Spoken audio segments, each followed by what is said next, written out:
Umabot sa 4.4 milyong halaga ng hinihinalang smuggled na sigarilyo ang nasamsam ng pulisya sa dalawang magkahiwalay na checkpoint operation sa Purok 1, Barangay Labinay, Ozamis City noong Abril 2, 2026. Sa unang operasyon, bandang alas 4:30 ng hapon, pinara ng mga tauhan ng Ozamis City Police Station ang isang Toyota Hiace van kung saan nadiskubre ang iba't ibang kahon ng sigarilyo matapos mabigong magpakita ng lisensya ang driver.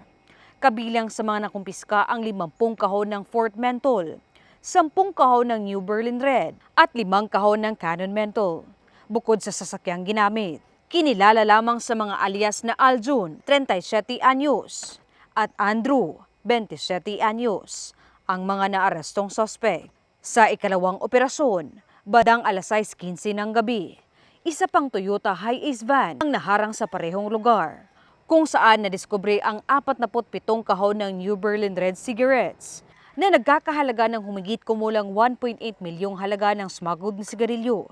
Naaresto naman ang dalawang suspect na kinilalang CJ, 23 anyos, at Andy, 57 anyos. Ayon sa investigasyon, napag-alamang mula sa Ipil, Zamboanga, Sibugay ang mga kontrabando at patungong Oroquieta City para sa delivery. Dinala ang mga nakumpiskang sigarilyo sa Ozamis City Police Station at isa sa ilalim sa turnover of Bureau of Customs para sa kaukulang disposisyon. Habang nahaharap ang mga suspect sa kasong paglabag sa Republic Act 10643, ayon kay Police Brigadier General Christopher Abrahano, patunay ang operasyon sa pinaigting na seguridad sa ilalim ng Ligtas Semana Santa at patuloy ang full alert status upang matiyak ang kaayusan at kaligtasan ng publiko.